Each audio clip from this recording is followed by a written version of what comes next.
Now your servers mainly will have static IP address, right? Your servers and your network devices, their IP is static. Their IP will not change. But your workstations may have DHCP, which means that they're dynamically assigned IP address. So how do I know which system had what IP at a given period in time, right? So if I have DHCP logs, which means that if I have visibility into which asset had what IP at what time, then I can quickly identify which asset was under attack, or which asset is the questionable asset that I need to investigate, right? The idea of DHCP logging is to ensure that my asset management tool or my asset inventory tool is always up to date. So if I want to know which host has what IP at a given period in time, I can go back, review the log data, and have that information available. Now, most organizations, they lock their DHCP server to the SIM. Okay. This allows us to gain visibility into what IP had what host at what period in time, right? So if I have to go back 30 days and see, okay, you know what, on November 1st, this IP was assigned to this host, which was used by this user, right? So that information is available by looking at the DHCP logs. So control 1.3 says, make sure you have DHCP logging enabled so that you can have an accurate, up-to-date information on what asset belongs to which IP and what user. Now, 1.4, and this is the important one. 1.4 says that you need to have an asset inventory list. So as an organization, you need to maintain an accurate and up-to-date inventory of all your technology assets that has the potential to store and process information.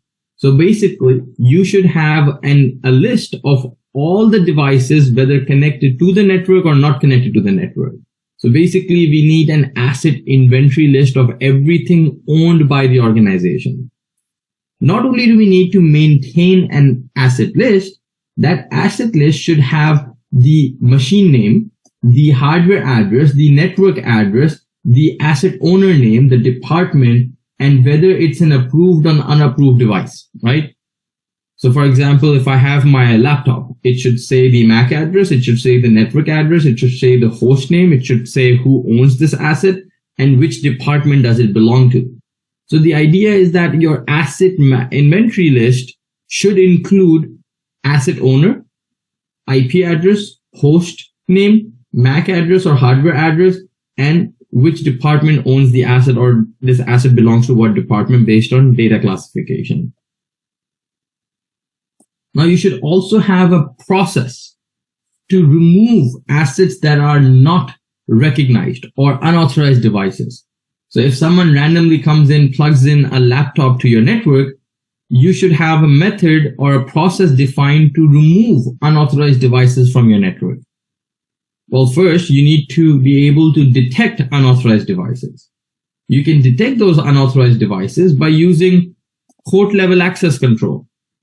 What is port level access control? Port level access control allows you to authenticate devices, right? So anytime a device is added to the network, it first needs to verify or authenticate itself before it gains access to the network. Now, one way of achieving that is using a network access controller, a NAC tool. A NAC, and again, I'll let you guys do some research on what is the purpose of a NAC, but a NAC would allow you to manage devices that are getting access to your network. A NAC stands for Network Access Controller, right? And a NAC will allow you to control which asset is approved and authorized assets that can be authenticated, whether by the use of a port level security or through client certificates, right? So you can say that in order to gain access to your network, your system should have a client certificate that validates that this is an authenticated, approved asset, right? So the idea of control number one is to A, have a list of all your assets, B, make sure that you have a detailed asset inventory list, and C, you have to make sure that unauthorized assets do not have access to your network. And if an unauthorized asset gets connected to the network, you have a process to remove it from the network. Does that make sense? Any questions on control number 1?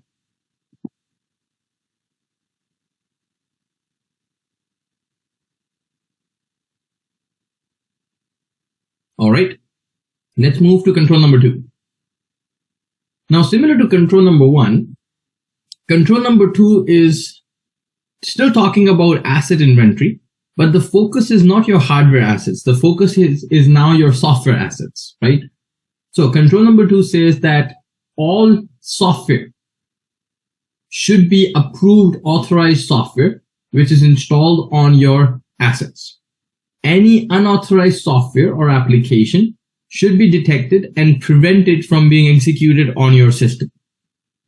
So just like how you have an asset inventory list, you need an asset inventory list for authorized software. So you need a list of authorized software that is approved and required for valid business use on business systems, on authorized systems. Now, you also need to make sure that the software is supported by the vendor. So you can't be running old, obsolete operating systems or old, obsolete software. Your software that is approved should be supported by the vendor. If it's not supported by the vendor, then you should have a plan to move to a supported version. You should invest in a software inventory tool. Now, in some organization, they can use a tool that does both asset inventory and software inventory. For example, there is Fresh, which is a tool. Let me think of the actual name. Fresh is Fresh Service. It's basically a IT service desk tool, which does both asset, hardware asset and software asset, right? So most organizations, they use Fresh services to achieve the objectives defined under control number 1 and control number 2, right? There are other tools. Let me quickly think of one.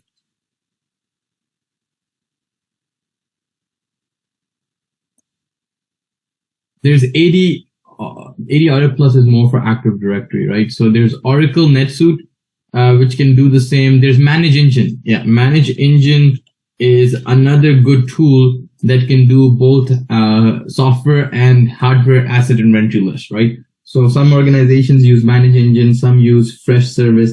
Again, there are different IT service desk or help tools that can allow you to maintain both asset and software and hardware list. ServiceNow can also do it. ServiceNow has a CMDB function, which can allow you to maintain a list of assets. For applications, I think it does a discovery, like it does an application discovery. But yeah, I think ServiceNow can do the same.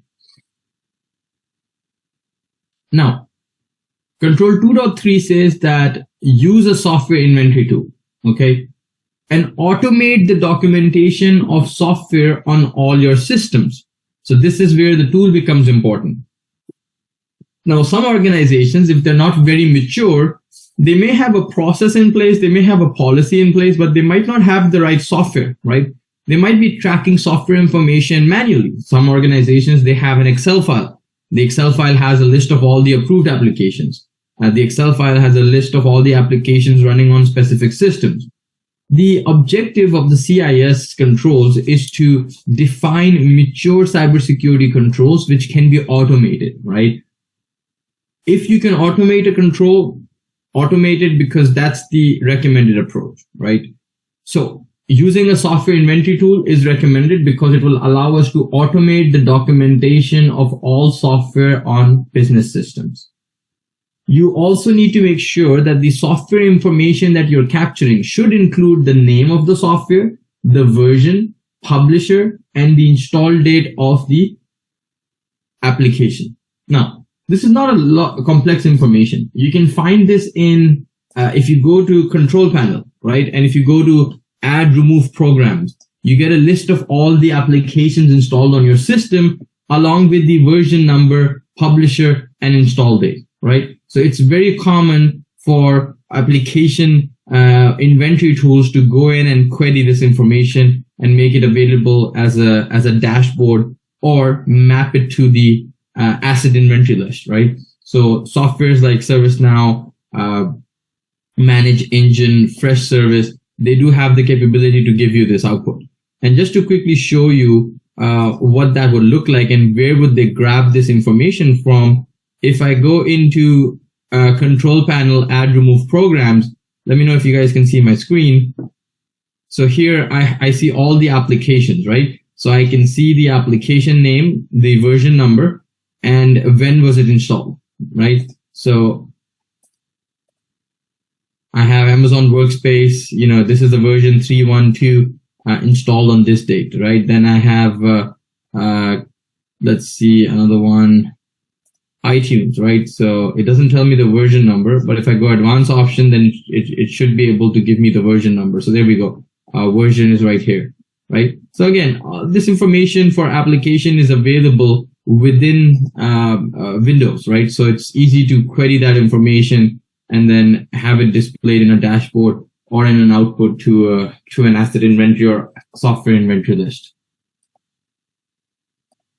Okay, let's jump back to our CIS controls. Let me know if you guys can see the spreadsheet. Yes. Perfect. Now, integrate software and hardware asset inventories, right? So they're not recommending that you have two separate tools, one for hardware assets and one for software assets. If possible, merge or integrate the two asset inventories together so that you could quickly view which software is running on which system, right? And somebody said Intune in the chat. Yes, Intune can be used to get a list of installed application. Intune can also be used to track all your hardware assets if it's integrated and deployed organization-wide, right? Some organizations, they have Intune for only their workstations, not their servers. So as long as you put all the assets and manage them through Intune as your asset management tool, then yes, Intune can also be used as a asset inventory and software inventory tool.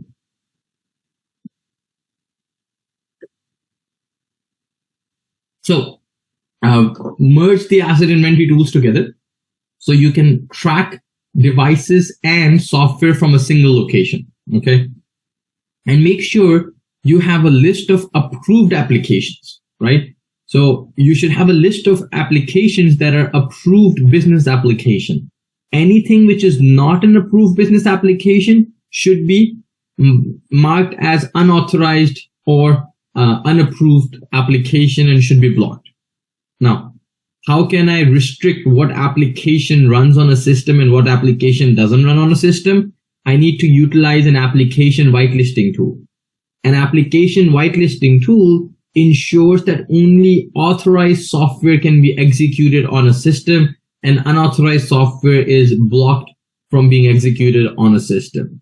An example of this could be the Sophos application whitelisting and application tracking feature, right? So we can allow certain applications which are part of our approved authorized application list, and anything outside of that approved authorized application list can be blocked. We can take it one step further by blocking certain software libraries from loading into system processes. Again, you can achieve that by utilizing an application whitelisting and application control tools. You can also restrict certain scripts from being executed on a system.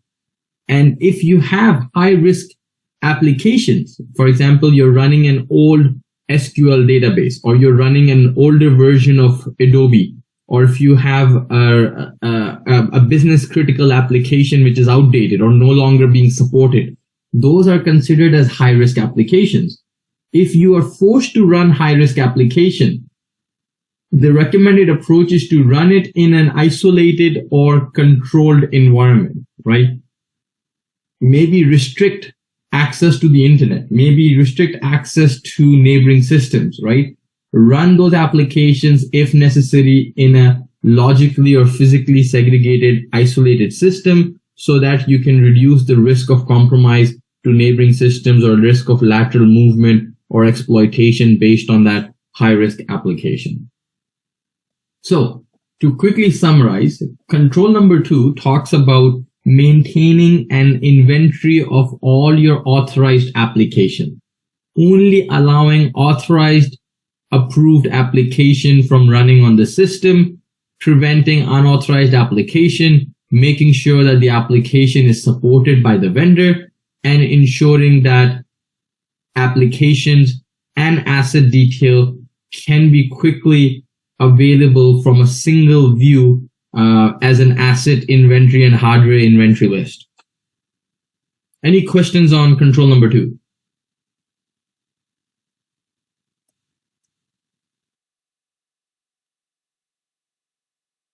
All right, let's move on to control number 3. So control number 3 says vulnerability management. Okay, now you have your asset inventory list, you have your application inventory list. What's the next thing you want to do? You want to run a vulnerability scan. You need to identify any vulnerabilities on your assets, which includes operating system vulnerabilities and software vulnerabilities. So what you need is you need to run a continuous vulnerability scan to identify vulnerabilities, mitigate or remediate those vulnerabilities, and minimize the window of opportunity for attackers to target your systems. So if you look at control number 3.1, first thing you need to do is you need to run an automated vulnerability scan. How can you run an automated vulnerability scan? We'll do it in our next lab, which is to use Nessus vulnerability scanner or Qualys vulnerability scanner or Rapid7 vulnerability scanner. Doesn't matter what scanning tool you're using, but you need a SCAP compliant industry standard vulnerability scanning tool that you can run on a weekly or more frequent basis to identify vulnerabilities on your system. Now, when you run vulnerability scans, there are 2 types of scans you can run. You can run an authenticated scan and you can run a non-authenticated scan. An authenticated scan allows you to define credentials, to log into the system and run a deeper scan with elevated rights so that you can get additional vulnerability details rather than just doing a normal scan, right? An authenticated scan can also be done through installing local agents on each system. So it doesn't matter how you're doing it. If you're doing a network-based authenticated scanning, then you have to schedule that scan, right? So it will run based on a schedule. If you have agents running locally on system, then it will be a continuous vulnerability scan because the agent will be active and will be running as a system service. So it will be able to run scan locally in real time and upload the results to the cloud. Doesn't matter if you're doing an authenticated scan using a network scanner or an agent-based scanner. The idea is to run authenticated vulnerability scan. So this control 3.1 says run a vulnerability scan. Control 3.2 says run authenticated vulnerability scan. And control 3.3 says that for your authenticated vulnerability scan, make sure you have a dedicated account which is only used for scanning purposes. So either you can enable the account during the scanning period, or you can specify that the account can only be used by the scanner IP. Okay. So this is to protect the account from being abused because it's an authenticated account, right? It's a dedicated account with elevated privileges. So you want to make sure that the account is not used for any other purpose other than scanning the system for vulnerabilities. What most organizations do is they map the account to be used from a single IP address, right? And that's the scanner IP address. Or they disable the account and only enable it during the scanning schedule window, okay? Now, once you have done your scanning, what's next? You have your results for your vulnerabilities. What do you do with those results? You have to patch those systems. You have to fix those vulnerabilities, right? So control 3.4 says deploy automated patch management tool. So enable automatic updates or use an automated system to push patches to your system, not only your operating systems, but also any third-party applications on that system. So Google Chrome, Adobe Acrobat, SQL, whatever the case is. Now, where possible, automated. So you can either enable automated patches for your workstations, for your third-party applications, or you can use an automated tool which installs the patches on a test group. Once everything goes through, no issues discovered, then you automatically push the patches on the rest of your system. Again, it doesn't matter how you're automating it. The objective of the control is to deploy patches once vulnerabilities are discovered. So keep your systems up to date. Don't let any open vulnerabilities exist on your network. So after you have your vulnerability scan results, deploy patches both for your operating systems and third-party applications. Now, once you have deployed your patches, run another scan. Verify that the patches have mitigated or resolved that vulnerability, okay? And then compare two back-to-back scans to ensure that vulnerabilities are being fixed, right? If the first scan gave me 5 vulnerabilities, the second scan should give me 3 vulnerabilities. The number of vulnerabilities should be going down and not going up. If possible, trend this data over time. So make it into a report, trend it over time, and that's a metric you can report back to the business saying, look, we're doing such great work, vulnerabilities, the numbers are going down every month or every other week.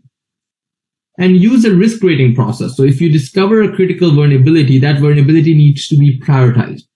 So based on what type of vulnerabilities are being discovered, you need a risk rating process to prioritize the remediation of vulnerabilities that poses a high risk to the business, right? So to quickly summarize, control number 3 talks about vulnerability management. The key objective here is to run vulnerability scans, run authenticated vulnerability scans, where possible, run local agents on systems to discover vulnerabilities. If not, you can run a network-based vulnerability scan, which we'll do in one of our labs. Use patch management process to deploy patches in a timely manner. If possible, automate the deployment of patches both to the operating system and to the third-party applications. Compare back-to-back scan results. Comparing those results will tell you if your patching is fixing the vulnerabilities. The numbers are going down, the trend is going down.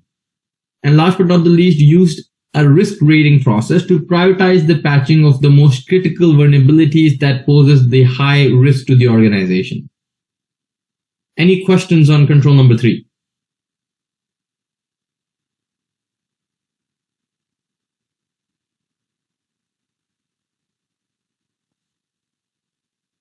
All right, let's go and look at control number 4.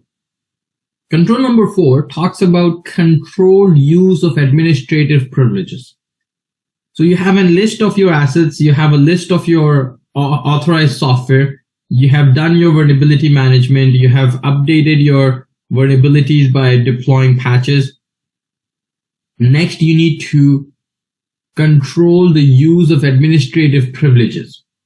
So you need to have a process to track, control, prevent the use, the assignment, the configuration of administrative privileges.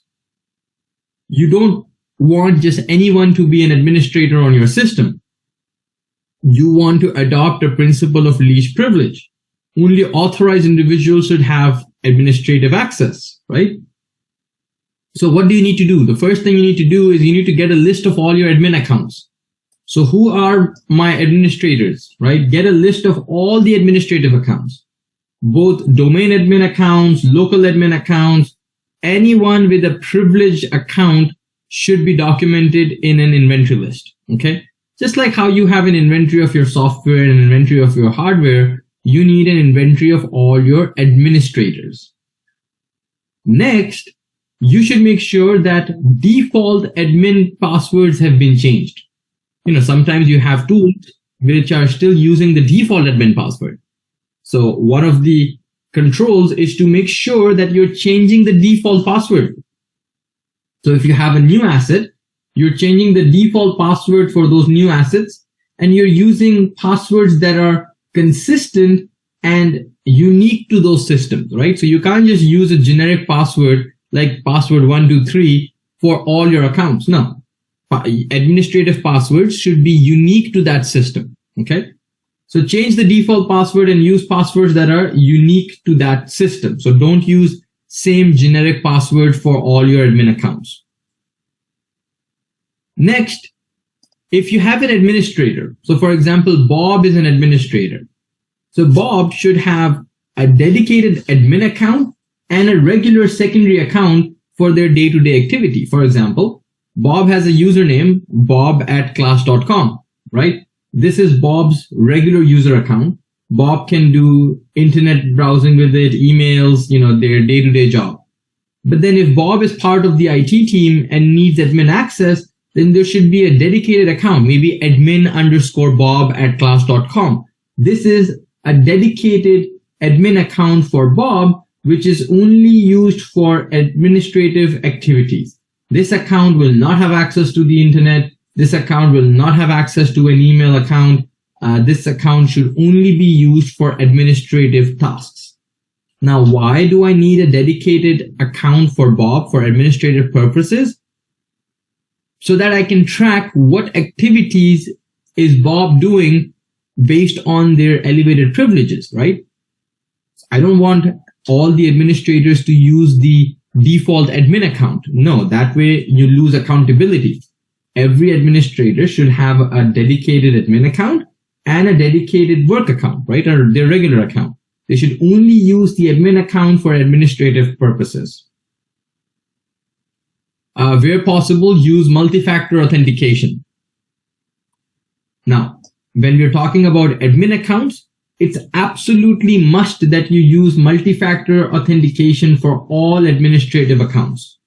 Not only multi-factor authentication, but encrypted channels as well. So if you're using administrative accounts, you should be using encrypted channels and encrypted communication.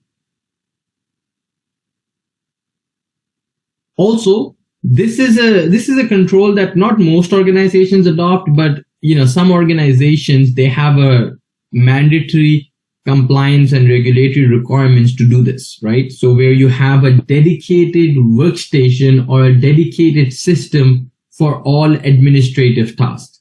So if you want to use your admin account, or if you want to make changes, or if you want to do any administrative activities, you have to log in through a specific jump box, a workstation, or an administrative machine, right? Why? So that you can track all the administrative logins from that one machine. So for example, if you work in the energy sector and you need to comply with CIP, NERC CIP, there's a control requirement to use a dedicated workstation for all administrative tasks, right? So if I have to make any network changes, any administrative changes, I have to first log into to a jump box, which is on the management VLAN. And then from there, I can make changes to the network, or I can make administrative changes. So all administrative changes needs to happen from a single dedicated workstation or server or a jump box hosted for that purpose. Okay. And that administrative system is not allowed access to the internet, cannot be used for emails, browsing the web, composing documents, stuff like that. You should also limit access to scripting tools for only administrators. So no local user or non-admin user should be able to run or execute scripts or use PowerShell, right? Because scripting tools can be used for malicious purposes, right? So we want to limit use of scripting tools to only those who have the right privileges. Last but not the least is anytime a new user is added to an administrative group, you need to have an alert, right? When I say you need to have an alert, you need to verify that if this is an approved authorized change. You can't just add users to domain admin group. You can't just give privileged users access to different applications, different systems. Anytime a user is given elevated privileges, there needs to be a change request, there needs to be a log for it, there needs to be an alert for it. And if you see a user failing authentication to an administrative account, right, you need to get an alert for it. Now, it's normal for a regular user to mistype their password, maybe 1 or 2 times, right? But you need to have additional visibility when it comes to your admin accounts, right? How often does administrators who are, technical folks fail the authentication to their admin account? Maybe someone's trying to guess the password. Maybe someone's trying a password spray attack. Maybe someone's deliberately trying to lock out the account.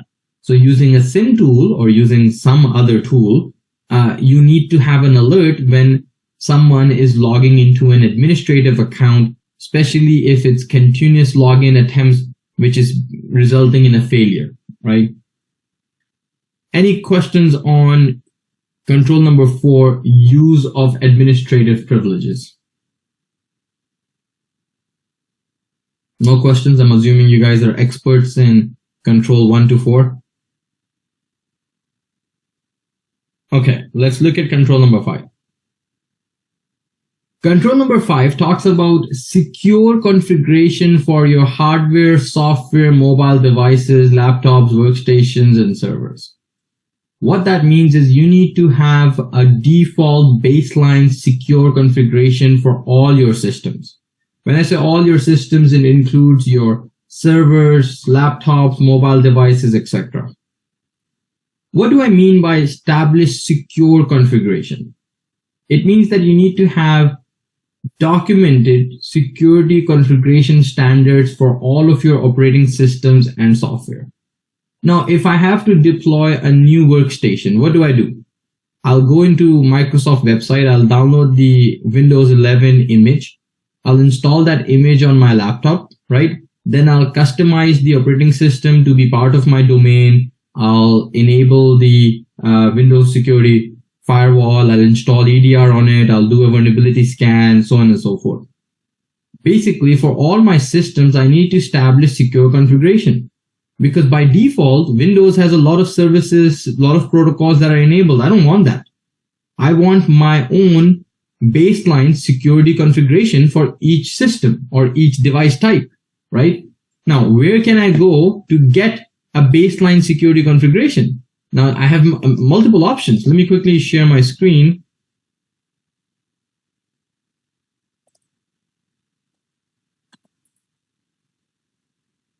So if I go to CIS benchmarks, okay, CIS benchmarks are configuration recommendation for more than 25 vendors, okay? So if I go download CIS benchmarks, again, I have to give my information, and when I go get free benchmarks, I can go and download CIS benchmarks for different operating systems.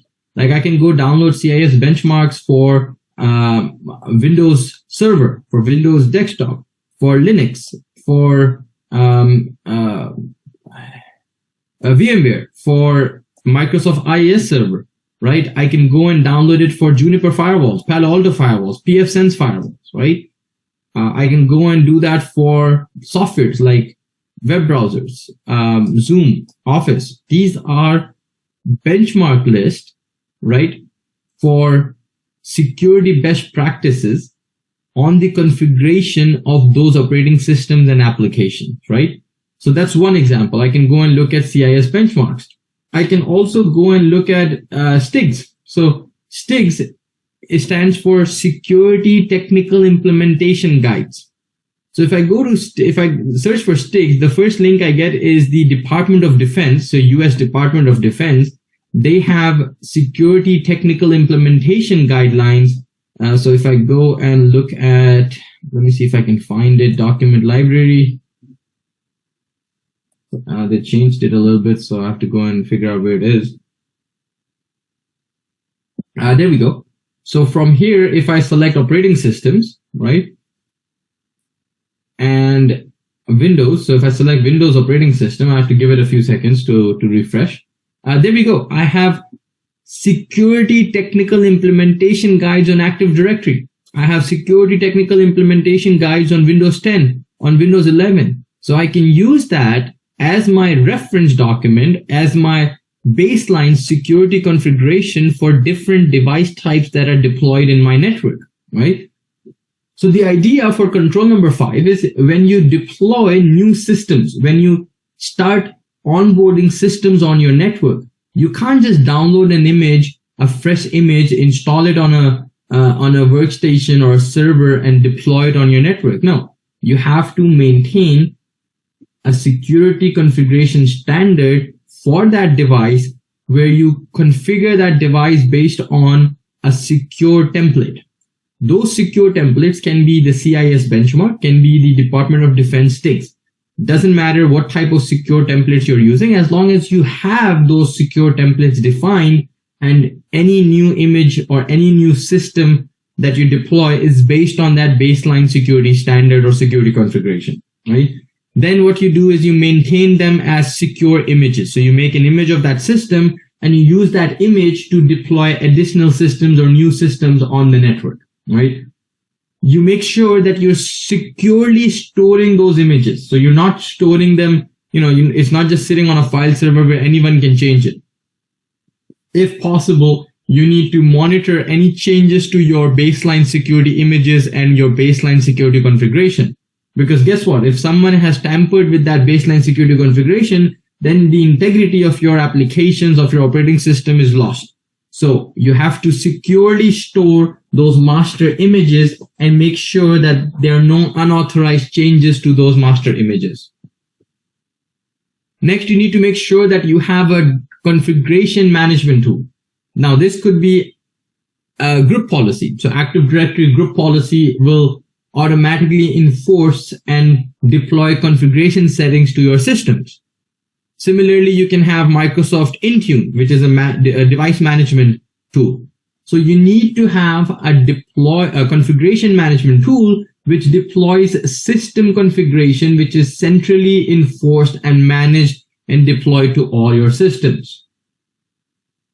And you need to monitor if any of your assets are not following the default configuration that is pushed for all systems. So if there are any unauthorized changes on a system, you can be alerted on that and you can centrally push an updated policy to that system. Again, the idea is to have group policy or device management tools and configuration management tools to push standard policy across all systems.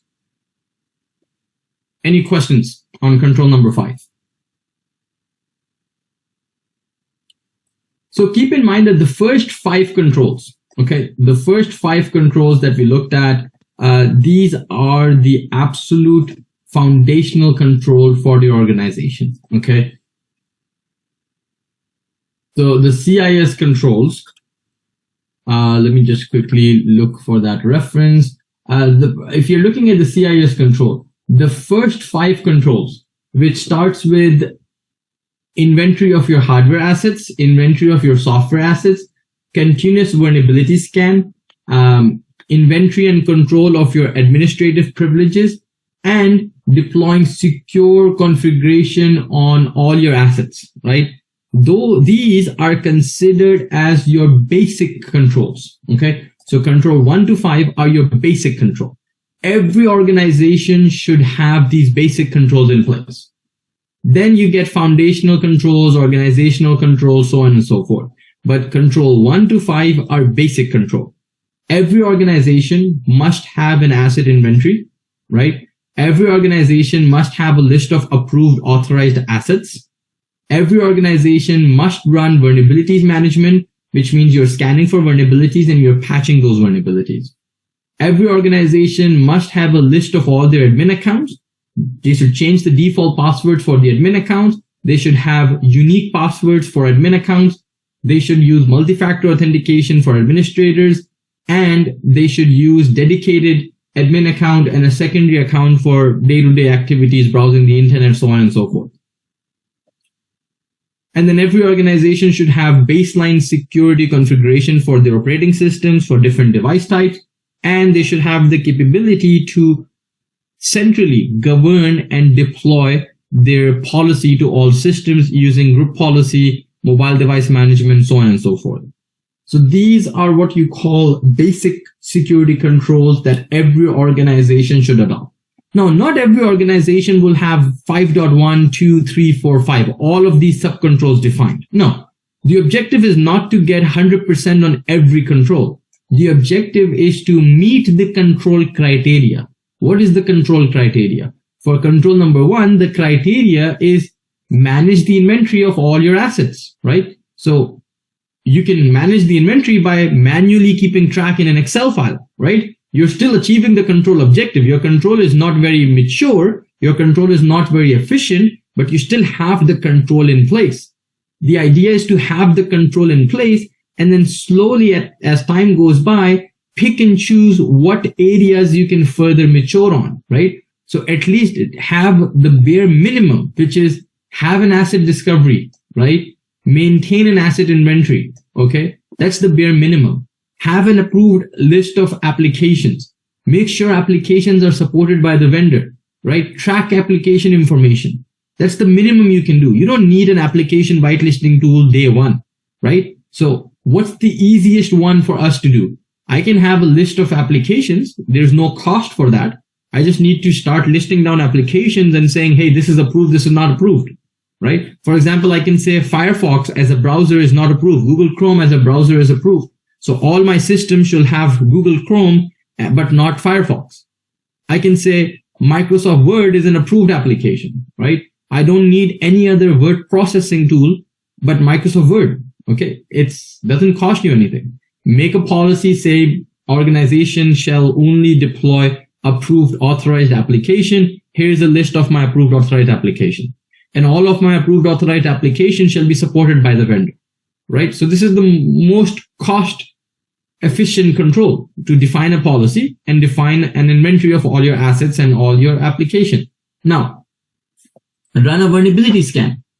Yes, you might need to invest in a vulnerability scanning tool, but the cost is minimum, right? Run a vulnerability scan. Updates, performing updates, right? Patch management and deploying automatic updates. No, it doesn't cost you money. You just have to go check for updates and install the right updates. Get a list of all your administrators. Most of the time, you have people leave the organization, or you're using the same password across the board for all your admin accounts. It's not a good practice. So try to avoid that. Change the default passwords. Use multi-factor authentication, right? Have secure configuration guides on your operating systems. And every organization has it, right? Their IT department, someone who's responsible for servers, someone who's responsible for database, they all have a baseline image that they use. Just make sure that that baseline image is following security guidelines, right? So go and refer to CIS benchmarks. Go and refer to Department of Defense STIGs, Security Technical Implementation Guides. It will tell you what services are to be enabled, what services should be disabled because they don't follow secure practice. So it will tell you, don't use SNMP v1, use SNMP v3. Don't use HTTP, use HTTPS. Don't use FTP, use SFTP, right? So it's telling you what are some of the secure configuration protocols that you should be using. All right. Any questions on control 1 to 5 before we move into control number 6? No questions. Okay. Control number 6. This is where you collect, manage, and analyze audit logs. Okay. Why is logging important? And we looked at this during the SIM lab as well.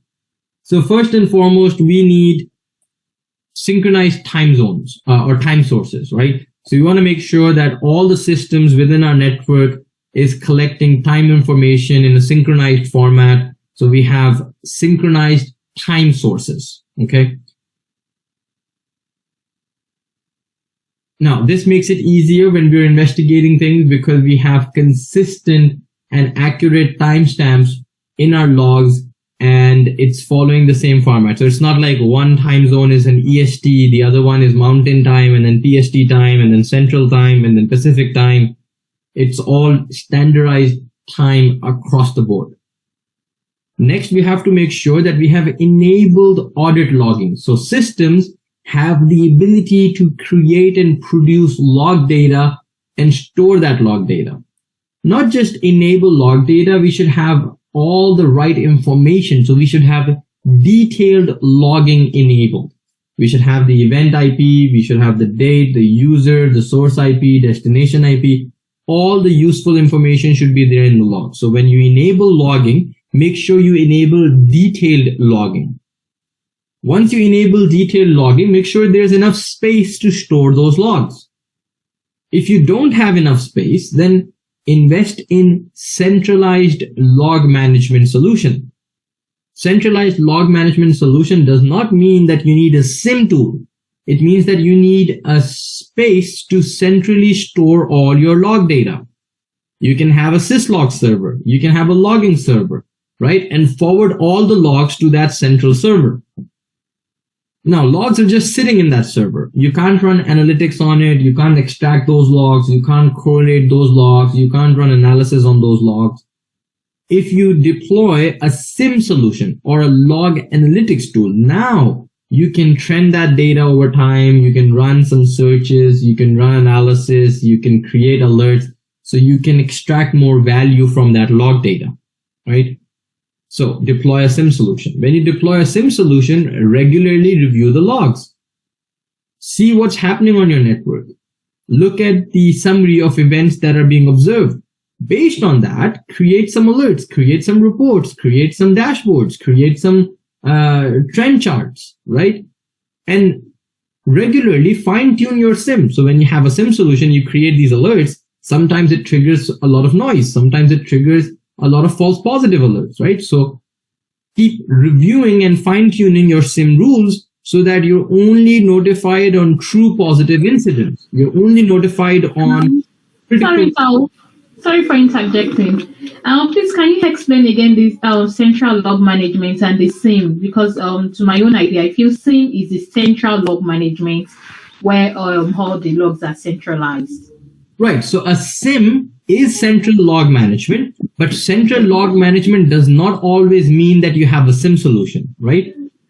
Centralized log management can still be achieved without a SIM solution. What I mean by that, you take a server, you call it your log management server, and you forward all the logs to that server, right? So now your logs are stored on a centralized log management tool or a server, but it does not have SIM capabilities, right? So for that, you have to understand what is a syslog server. So give me a quick second. Let me quickly share my screen again to my browser. Okay, there we go. So if I search for a syslog server, what is a syslog server? A syslog server is just a server. You can install an application that makes it a syslog server. So it's just a centralized repository of all your logs, right? So you're just forwarding logs to a syslog server. The logs are just sitting there. It's a centralized log and event message collector, okay? You can't run analysis on it. You can't run searches on it. You're just centrally storing the logs. So what the controls are saying is it's saying that at a bare minimum, centrally store your logs. Then if you want to further enhance your security, make it into a SIM solution. So now you can run historical searches. Now you can, extract some value out of those logs. Let's say you're not a very mature organization. You don't have the money to invest in a SIM solution. Bare minimum, do a syslog server. Okay. A syslog server is not going to cost you a lot. Okay. It's just one-way communication. Logs are just sitting on a centralized location so that if, let's say, one of your devices is corrupted or, is lost, right? So let's say the device crashed. At least you can go back in the syslog server and manually review the log data. So that's the difference between having a SIM solution and having centralized logging. Okay. Perfect. I understand now. Thank you. Thank you. Let me quickly, when we say syslog server, there's actually, there's a free syslog server. I think it's called Kiwi Syslog. Kiwi Syslog server. Yeah, it's from SolarWinds. Kiwi Syslog server, you can download it for free. It centrally manages your logs. You can receive, so this is Kiwi Syslog server. The free version can get you, logs in a centralized location. Then for like $300 or $350, you can actually run some alerts and run some reports on it. It's not as efficient as a SIM solution, but think of it as a poor man's SIM solution, right? It's not too powerful, but it will still give you some visibility. So depending upon what your budget is, you can either go for a syslog server with enhanced analytics capabilities, or you can invest in a SIM tool. Okay. All right. Let's go back to our CIS controls. So regularly review the log data and tune the output of your SIM tools, rules and alerts so that you are reducing the noise and reducing the number of false positives. Okay. Let's move on to our next control, which is control number 7. Control number 7 talks about email and web browser protection. So if you quickly recap, we have a list of all of our assets, right? Control number 1, we have a list of all of our assets.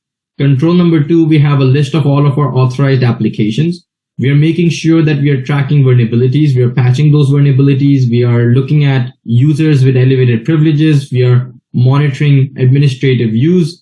We have secure baseline configuration for our workstations, servers, network devices, operating systems. We are collecting log data. We have centralized logging. We have a SIM solution. Now we need to secure the end user and the endpoints from external attacks. What is exposing the end user and the endpoints to external attacks is your email and web browser. Email, because anyone can send you a file, anyone can send you a message using emails, right? So you are interacting with the outside world. Same thing goes for web browsers. You go to Google Chrome or you go to your web browser, you type in www.whateverwebsite.com, you're interacting with the outside world. So now control number 7, we are trying to minimize the attack surface and the opportunities for attackers to manipulate human behavior through their interaction with web browsers and or email systems. So first and foremost, we need to restrict what web browsers and email clients are supported by the organization. So first, I'll tell my users, you can only use Google Chrome. You can only use Microsoft Outlook. Any other web browser, any other email client are not allowed and not supported, right? So I can use my application whitelisting tool to say only allow Google Chrome, only install Google Chrome, only install Microsoft Outlook, only allow Microsoft Outlook to execute. All other applications are not allowed. They're considered unauthorized and should not be used. Why do I need to do this? Because I need to control how the user interacts with the outside world. Okay. So A, they're using the browser. B, they're using email client. So I'm putting restrictions on what browser and what email client they're using. Next, I need to disable any unnecessary email client plugins, web browser plugins. Okay.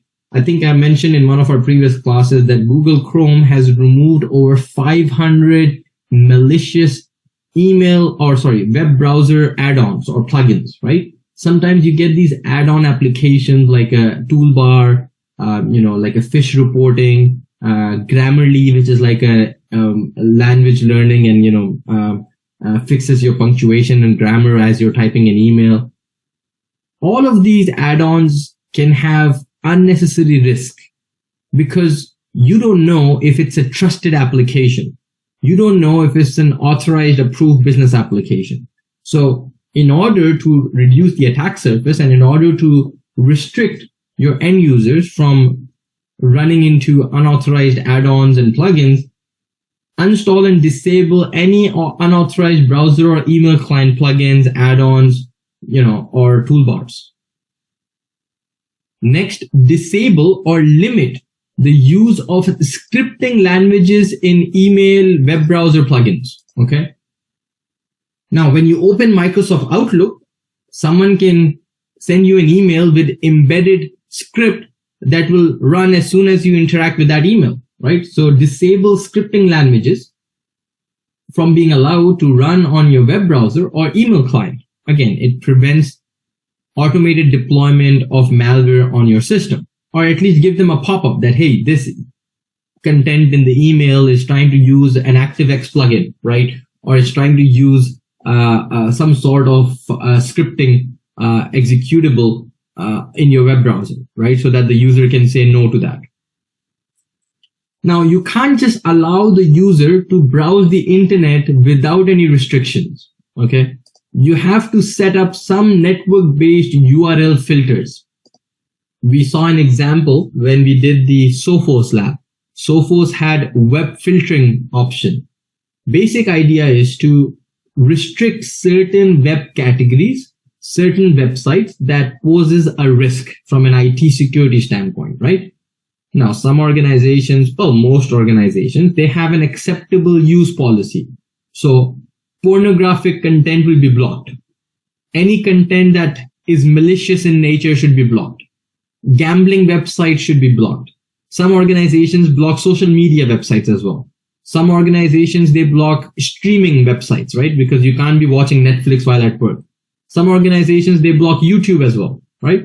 Again, depending upon your organization, you need to enforce network-based URL filters. Now, if you invest in a threat intelligence feed, you can say any URL which has been flagged by threat intelligence as malicious in nature, right? Or is a known command and control website, or is a known website to host malware, or is a known sender from who sends phishing or spam emails, right? So you can enforce network-based URL filtering for such websites or web categories. So this covers 7.4 and 7.5, URL categorization and restricting high-risk URLs for your business. Now, you should also have your web traffic centrally logging, if possible, to your SIEM solution. How would I log my URL request from each system? Well, all the URL traffic will go through what? Will go through the firewall, right? So the firewall should have logging capabilities to capture all the logins, all the logs pertaining to web requests, right? So web requests from each system pertaining to each user should be documented, right? Why is this important? Because see, a lot of times what happens is when a system is infected with a malware, it reaches out to a command and control over port 80, port 443, it reaches out to its command and control. So, and sometimes when we need to investigate the root cause, where did this malware came from? Oh, it turns out that the user went to a website and downloaded the malware from there, right? So we need to track those URL requests so we can do some post-incident activities, discover the root cause, and then block that URL for other users. You can also subscribe to DNS filtering services. DNS filtering services allows you to block access to known malicious domains. Again, it's part of the same conversation to restrict access to the internet to known malicious websites, known malicious domains, right? For email, we can enable SPF and DMARC policy. What is SPF and DMARC? Sender policy framework and domain-based message authentication reporting and conformance. Basically, DMARC and SPF allows you to restrict someone from spoofing emails based on your domain. So let's say my domain is class.com, right? Or let's take an example of cyberwalldefense.com or .ca, right? I can basically enable SPF and DMARC policy, which says emails from class.com domains will only be sent from this IP address, right? So I'm saying emails for class.com will only originate from this IP address. That IP address could be 99.1.2.3, right? Nobody else can use class.com as a domain to send out emails, right? This reduces the chance of spoofed or modified emails from valid domains, right? And if you're using Microsoft Office 365, there's a default setting. You can enable it and you'll enable SPF and DMARC. Basic idea of SPF and DMARC is that you're telling your ISP that emails for class.com shall only originate from this IP address. If it's coming from a different IP address, then block it because it's potentially spam or spoofed email, right? So it prevents someone from impersonating an employee in your organization.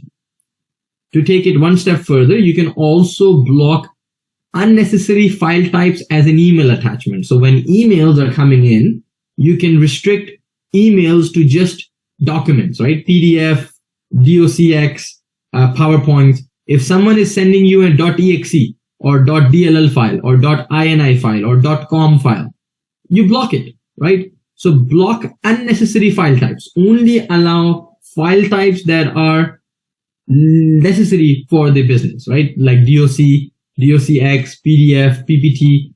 Nobody sends an exe file over email. Nobody sends a DLL file over email, right? So block those unnecessary file types because they tend to host malware. Use a sandboxing for email attachment. So your email, if there is an inbound email with an attachment, detonate the attachment in a sandbox environment. Make sure there's no malware in the attachment before sending it to the user's mailbox.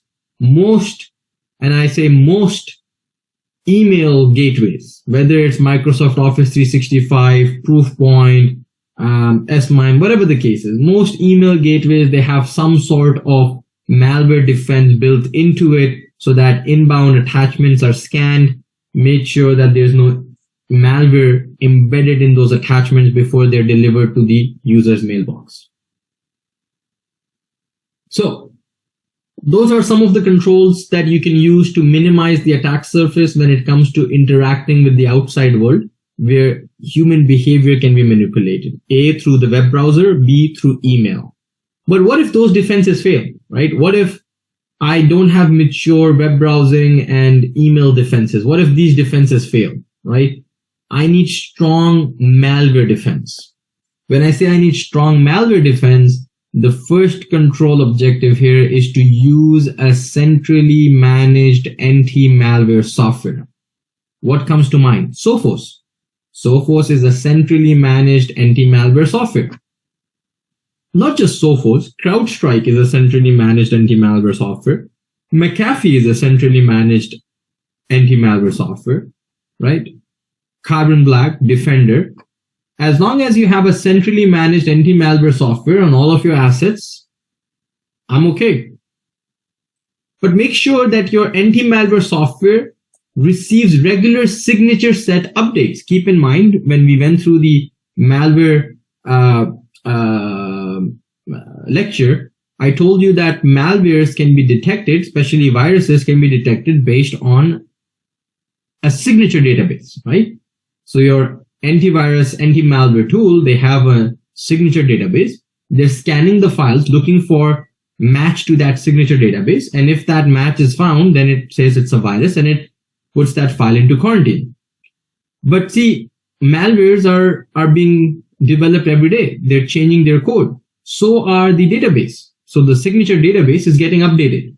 So you got to make sure that your anti-malware software is receiving updated database of signatures on a regular basis. Not only that, you should enable anti-exploitation features. You should use an anti-malware solution which incorporates machine learning and behavioral analytics. You should configure your anti-malware tool to scan removable media. You should configure devices not to auto-run content. So when you plug in a USB, it shouldn't auto-run whatever's on the USB, right? You should also have logs from your anti-malware solution go to your SIM or centralized logging. You should also enable command line audit logging. So if someone goes on your system, runs a PowerShell script, you should know exactly what script was run. You should have command line audit logging enabled. So PowerShell and Bash and Command Shell should be sending logs to your SIM solution, right? So the basic objective of control number 8 is make sure you have malware defenses. Make sure you have a centralized anti-malware application If possible, a next generation EDR solution, which uses machine learning and behavior analytics. Make sure that you're scanning removable media, not running content automatically when USB devices are plugged in, sending the logs to a centralized repository, SIM solution, using command line audit logging to ensure that any scripts that are executed are also tracked and logs for that is available. Next, we look at control number 9. Limitation and control of network ports, protocols, and services. So, when you have your network uses ports, protocols, services, right? These ports, protocols, and services can be vulnerable. Some ports, some protocols can be used for malicious purposes. Not every port, every protocol is using a secure communication channel. So you should first and foremost get a list of all the open ports, services, protocols on your devices. How can I do that? I can run a port scan. I can use a vulnerability management tool to run a port scan. Once I have a list of all the ports, I need to make sure that only approved, authorized ports, protocols are running on that system. Again, I can verify that by running an automated port scan. Now, how do I restrict communication on specific ports? Well, I can use the Windows firewall, host-based firewall. I can have the Windows firewall set to deny everything and then explicitly allow ports and protocols that are required for applications to run. And on the network side of things, if I have application, I can use a web application firewall. A web application firewall makes sure that web application vulnerabilities, especially the OWASP vulnerabilities, are being detected and prevented from being exploited, right? So control number 9 focuses on restricting what ports, protocols, and services are running, using a port scanning tool to identify what ports are active, using a host-based firewall such as Windows firewall to deny unauthorized traffic, and using a web application firewall for critical applications to prevent any exploit of web application vulnerabilities. Moving on to control number 10. Now, what if all of our first 9 controls, they fail? Okay. We don't have anti-malware. We don't have restriction on admin usage. We don't have an asset inventory. We don't have vulnerability scanning. We're not restricting any ports. We don't have secure configuration of our systems.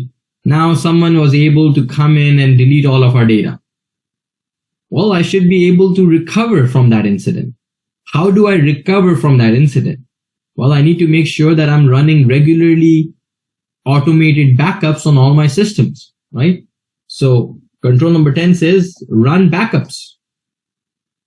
Don't just run incremental backups, run complete system backups. Okay. When you run complete system backups, it's easy and quicker for you to recover. Don't just run backups and say, oh yes, I'm running backups, I should be okay. No. On a regular basis, test your backup media. Run some data restoration exercises. I know I worked for an organization and they were running daily backups. Then they got hit with a ransomware. They said, oh, we don't need to worry about it. We'll restore data from backup. Well, guess what? Every day the backup solution would say backup completed, but it wasn't actually backing the data. There was some configuration issue and it wasn't backing the data. It was just saying backup completed. Nobody knew that the actual backups are not being done because nobody tested the backup. So on a regular basis, make sure you're testing the backups. Maybe once a month, pick a random system, restore that system. Make sure that backups are running fine. Oh, another organization, their backups were not secured. So they had the backups on the same network. A ransomware deployed on the system, compromised the integrity of the entire system, encrypted all the data, including their backups. Now their backups are gone too.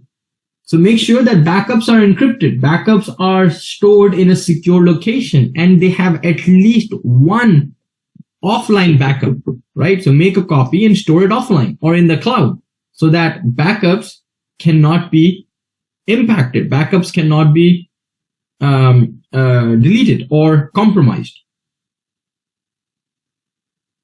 Now, control number 11 is very similar to control number 5. Control number 5 focused on secure configuration of your operating systems, right? So secure configuration of your workstations, servers. Control number 11 is focused on secure configuration for your network devices. So you can go and download baseline secure configuration for your network devices, for your routers, for your switches, for your firewalls. You can get them from the CIS benchmark. You can get them from Department of Defense TIGs, which is Security Technical Implementation Guidelines.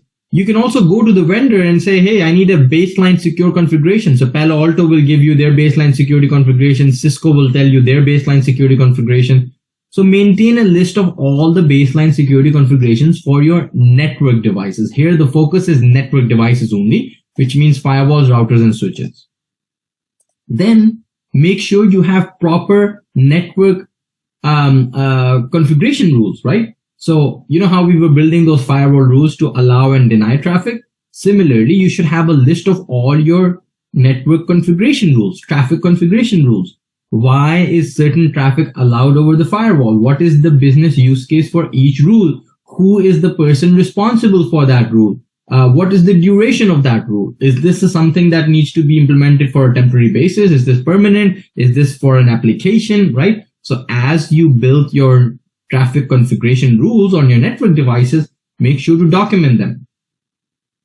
Don't just document them, but use tools to verify if any rules are in conflict. So if there's any configuration conflicts, any unauthorized changes, any rule changes, have an alert when there are rule changes on your network devices, right? Validate that this is done as part of a standard approved change, right?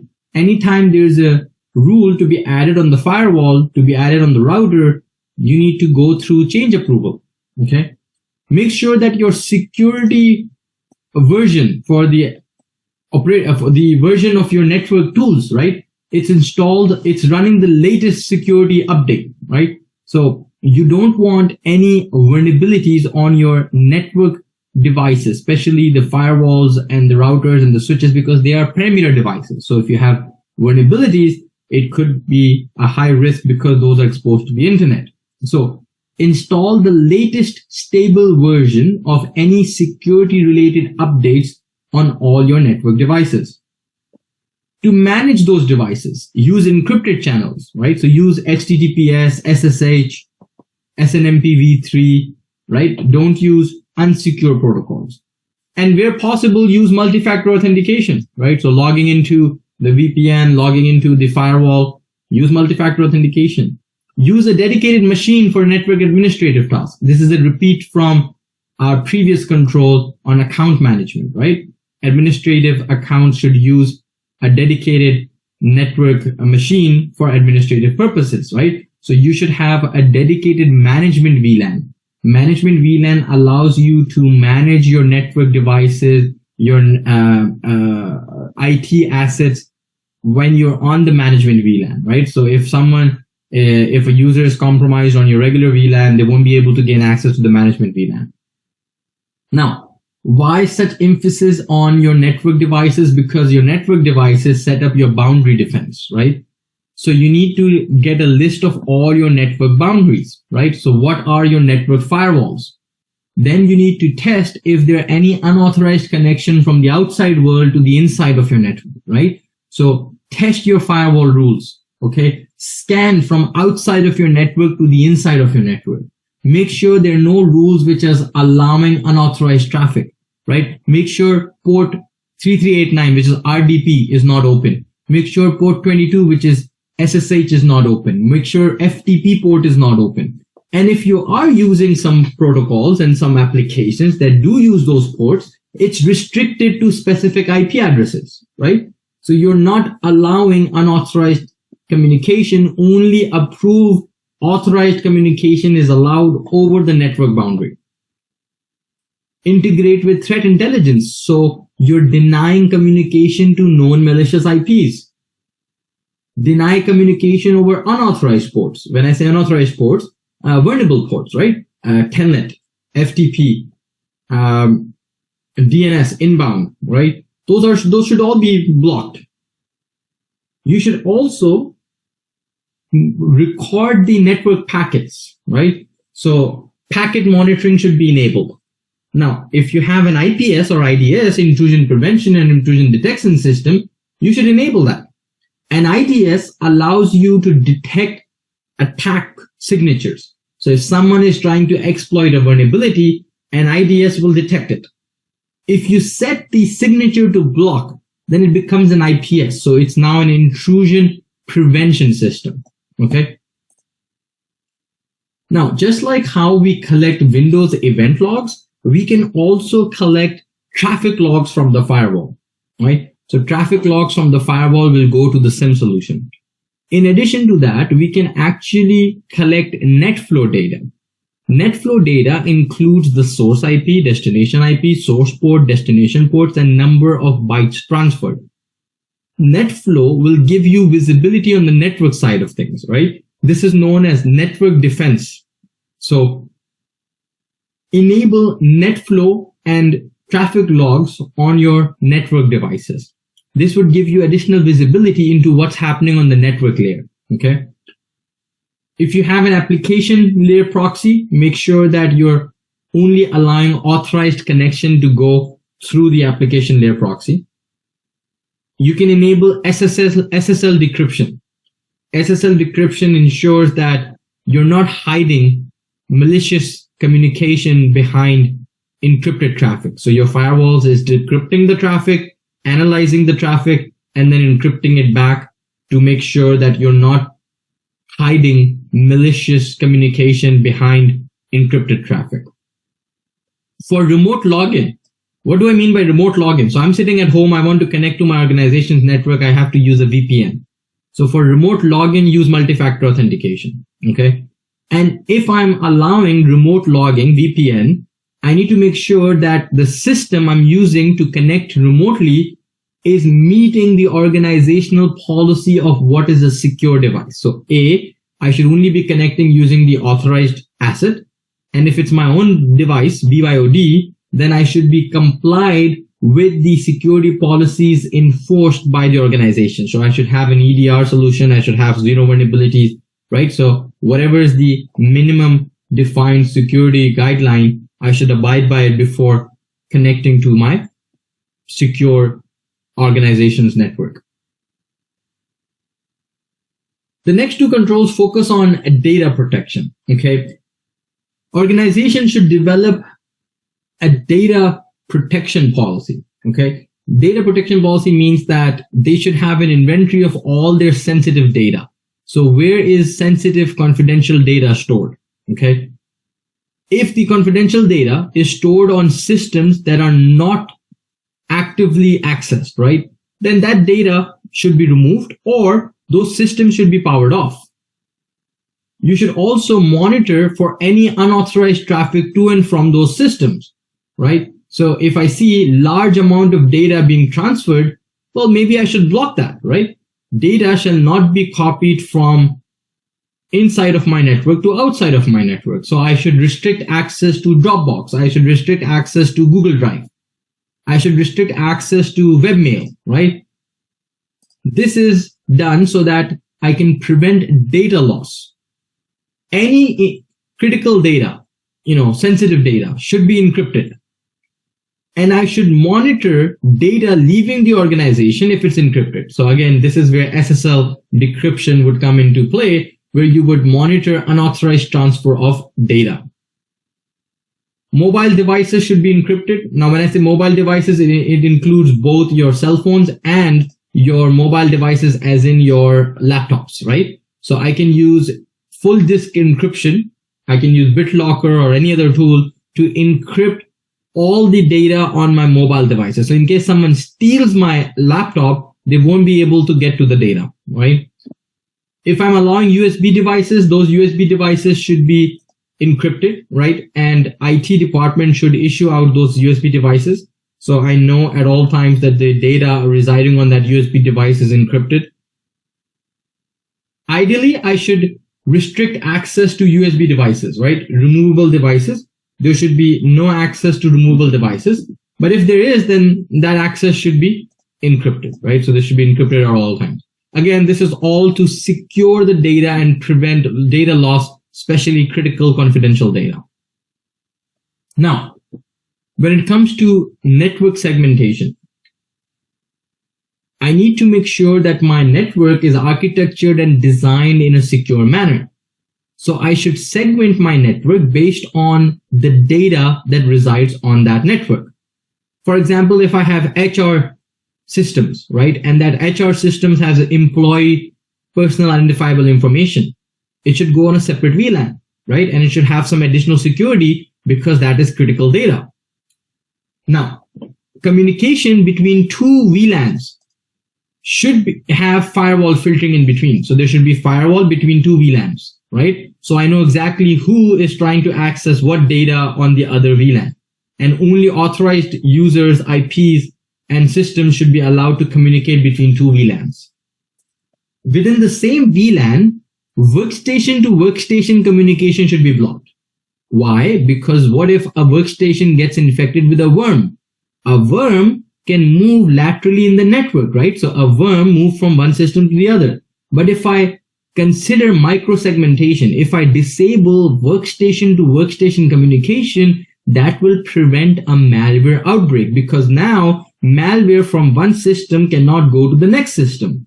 Yes, it will make troubleshooting and communications and shared resources a little bit difficult. But keep in mind that if you want to make things more secure, it also makes things a little bit more complex, and ease of use is compromised, right? So again, we have to find the right balance between how much security is needed. If I trust my EDR solution, and if I trust my firewall filtering rules between applications, right? And if I have all the other controls implemented 100%, then I should have no problem disabling workstation to workstation communication, because authorized applications should already be whitelisted, right?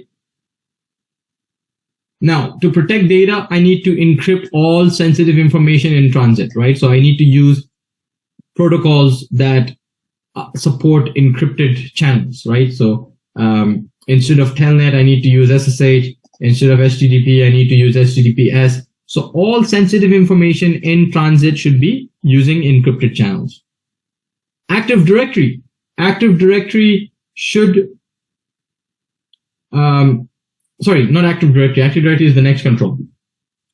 Active Discovery. So I should be running Active Discovery to identify where sensitive data is stored. So I should be categorizing data depending upon their sensitivity level, right? So I should be tagging all my data with appropriate sensitivity, right, or appropriate severity. Then I can run a discovery to see where sensitive data is stored, right? And I can prevent access to that sensitive data by maintaining access control list, right? So only authorized individuals should have access to data based on their need to know. So based on principle of least privilege.